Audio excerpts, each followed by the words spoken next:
Hello friends, કેમ છો? જય શ્રી કૃષ્ણ.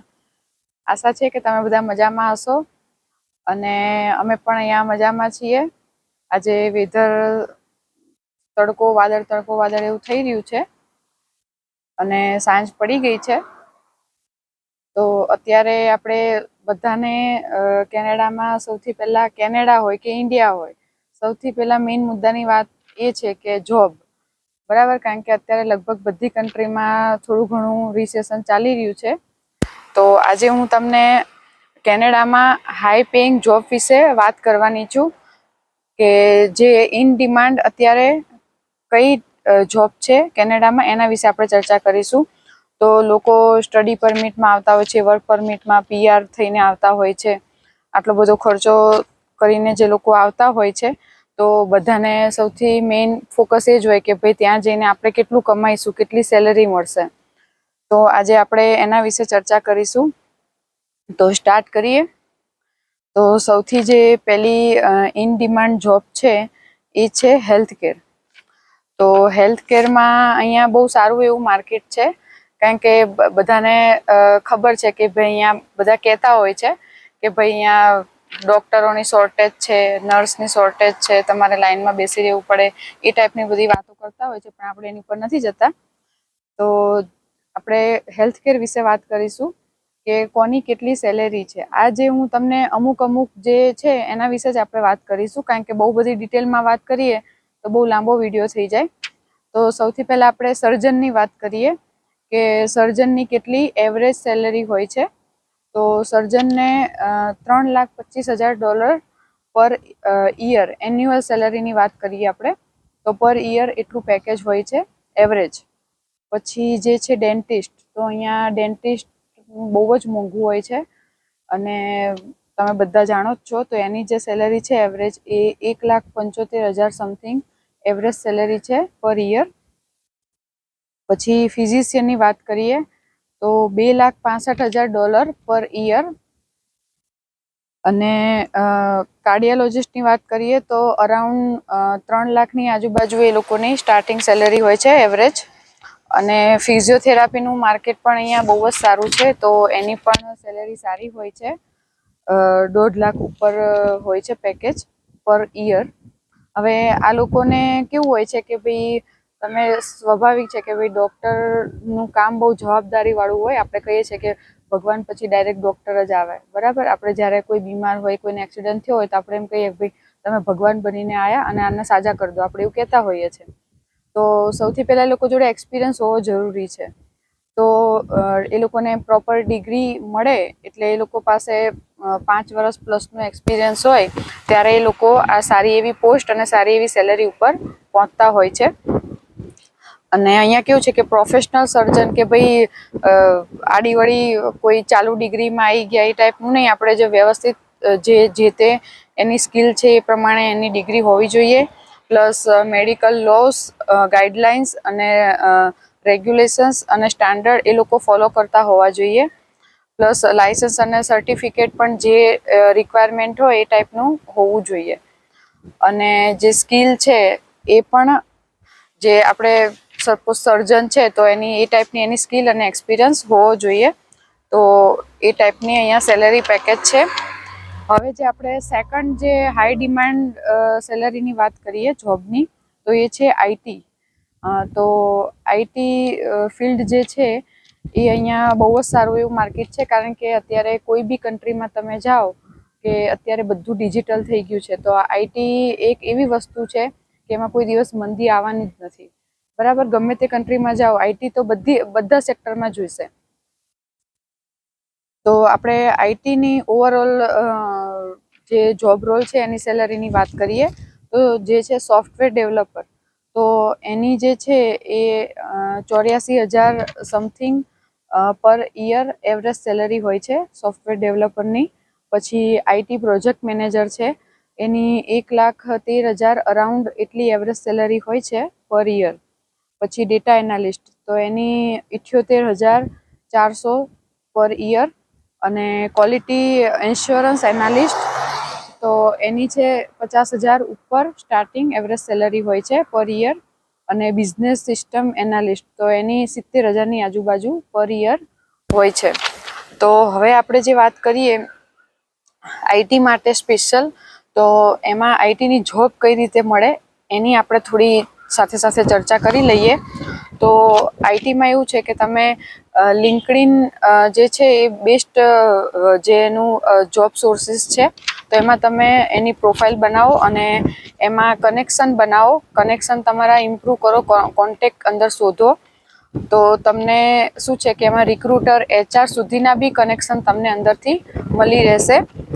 પ્લસ એમાં કેવું છે કે કોઈ બી કંપની માટે તમે એપ્લિકેશન કરી છે, બરાબર, ફોર એક્ઝામ્પલ XYZ કંપની માટે તમે એપ્લિકેશન કરી છે, તો એ કંપનીની કેરિયર પેજમાં જઈને તમે એપ્લાય કરો અને પ્લસ એ કંપનીનું લિંક્ડઇનમાં પણ તમે સર્ચ કરો. એમાં તમને HR, રિક્રુટર, ઇવન એ કંપનીમાં કોઈ જોબ કરતું હોય તો એ માણસ સાથે બી તમે વાત કરી શકો છો અને એનો રેફરન્સ પણ તમે માગી શકો છો. કારણ કે અહીંયા કેનેડામાં કેવું છે કે તમે એપ્લાય કરશો ને તો તમને રેફરન્સ પૂછશે.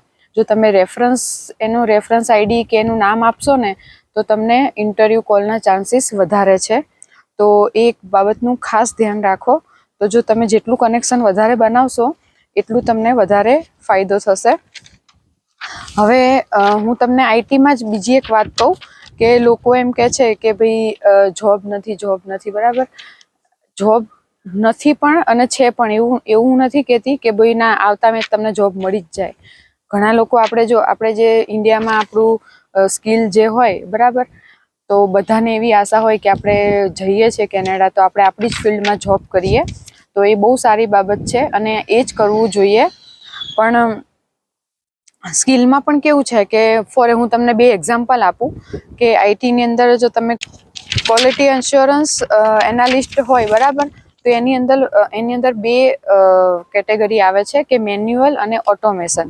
હવે તમે તમારી હોમ કન્ટ્રીમાં તમે મેન્યુઅલનું કામ કરેલું હોય, બરાબર, અને તમે અહીંયા સર્ચ કરો કે ભાઈ ઓટોમેશન જોબ, કે કોઈ એવું કરે મેન્યુઅલ જોબ, પણ આપણે ક્વોલિટી એશ્યોરન્સની આપણે જોબ સર્ચ કરીએ તો એની અંદર તમારે ત્યાં મેન્યુઅલ કર્યું હોય, અહીંયા તમારે મેન્યુઅલ અને ઓટોમેશન બંને માગે, તો ત્યાંથી તમારું રેઝ્યુમે સિલેક્ટ નથી થતું. તો તમારી જે સ્કિલ છે એ તમારે ઇમ્પ્રૂવ કરવી પડે, તમારે ઓટોમેશન શીખવું પડે. કારણ કે અહીંયા કેવું છે કે એક સ્કિલ જે હોય ને એ લોકોને ચાન્સ ઓછો હોય, અને ડબલ સ્કિલ જે હોય, મલ્ટિપલ સ્કિલવાળા એને પ્રેફરન્સ પહેલાં આપે છે. તો તમને ઓટોમેશન ને મેન્યુઅલ બંને આવડતું હશે તો તમને પહેલો પ્રેફરન્સ મળશે. એ જ રીતે આપણે જે વાત કરીએ બીજી ડેવલપરની. હવે તમે PHP ડેવલપર છો ફોર એક્ઝામ્પલ ઇન્ડિયામાં, બરાબર. હવે તમને તો એમ કે PHPની અંદર પણ બહુ બધા અલગ અલગ ફ્રેમવર્ક હોય છે કે એ તમારે શીખવા પડે, સ્કિલ ઇમ્પ્રૂવ કરવી પડે. કારણ કે એક ફ્રેમવર્ક કરતાં મલ્ટિપલ ફ્રેમવર્ક જેને આવડતા હશે એને પ્રેફરન્સ વધારે રહેશે. હવે કોઈ લોકો જે છે કે ફૂલ સ્ટેક ડેવલપર છે કે જાવા છે, એન્ગ્યુલર છે, લારાવેલ છે, તો એ ટાઈપના બધા અલગ અલગ ફ્રેમવર્ક હોય છે. તો એ બધી સ્કિલ તમારે અપગ્રેડ કરતી જ રહેવી પડશે. ત્યાં એક આવડતું હતું પણ અહીંયા તમારે 4 શીખવી જ પડશે. એટલે મારું એક સજેશન છે કે તમે જે તે ફિલ્ડમાં છો તો ઇન્ડિયામાંથી જો તમે કેનેડા આવવાના હોય કે આવી ગયા હોય તો તમે પ્રોપર રિસર્ચ કરો અને તમારી સ્કિલ ઇમ્પ્રૂવ કરો. આ જે રીતે મેં તમને ઓટોમેશન અને મેન્યુઅલ વાળું જે એક્ઝામ્પલ આપ્યું, પછી આ ડેવલપરનું એક્ઝામ્પલ આપ્યું, તો એ રીતે તમારી સ્કિલ ઇમ્પ્રૂવ કરો તો તમને જલ્દી જોબ મળવામાં આસાની રહેશે અને તમારી ફિલ્ડની સારી એવી સેલરીમાં તમને જોબ મળશે. હવે લોકોને એવું હોય કે ભાઈ આઈટી એટલે આઈટી કંપની સર્ચ કરે, પણ એવું નથી હોતું. આઈટી એક એવું ફિલ્ડ છે કે બધા સેક્ટરમાં એની જરૂર પડે, બરાબર.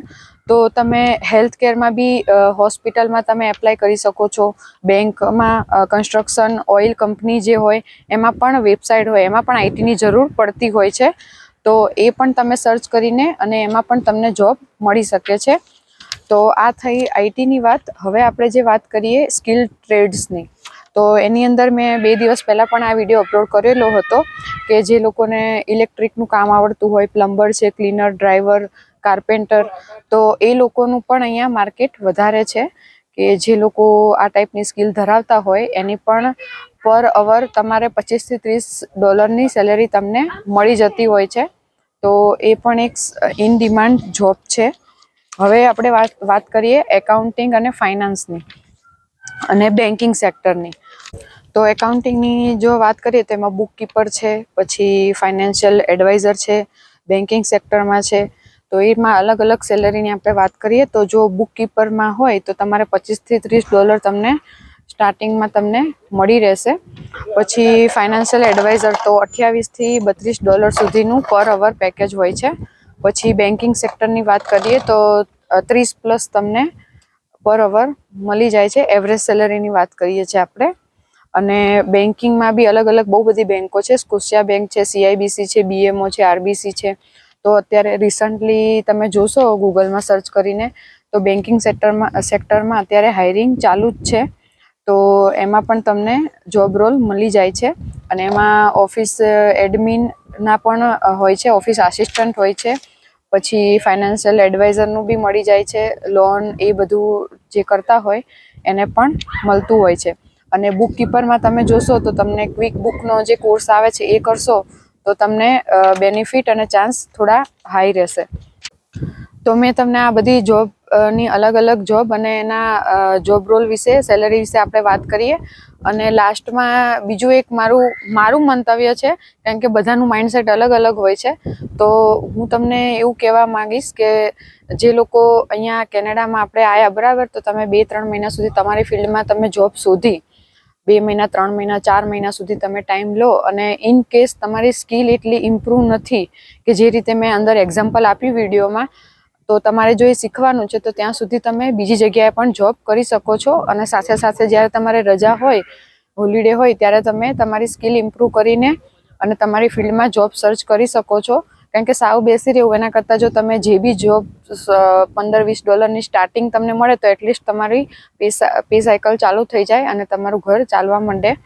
તો એમાં પણ એમેઝોન છે, ફ્રેસ્કો છે, વોલમાર્ટ છે, ડોલરામાં, તો એ બધામાં પણ તમે સ્ટાર્ટિંગમાં જોબ કરી શકો છો. અને જ્યારે તમારી સ્કિલ ઇમ્પ્રૂવ થાય તો તમે તમારી ફિલ્ડમાં આગળ કન્ટિન્યુ કરી શકો છો. તો ફ્રેન્ડ્સ, આ હતો એક સરસ મજાનો ઇન્ફોર્મેશનવાળો વિડીયો. તો આવા જ નવા વિડીયો અને નવી ઇન્ફોર્મેશન સાથે આપણે મળતા રહીશું. તો મારી ચેનલને લાઇક કરો, શેર કરો અને સબસ્ક્રાઈબ કરો. અને કમેન્ટ બોક્સમાં જરૂરથી જણાવજો કે આ મારો વિડીયો કેવો લાગ્યો. Thank you.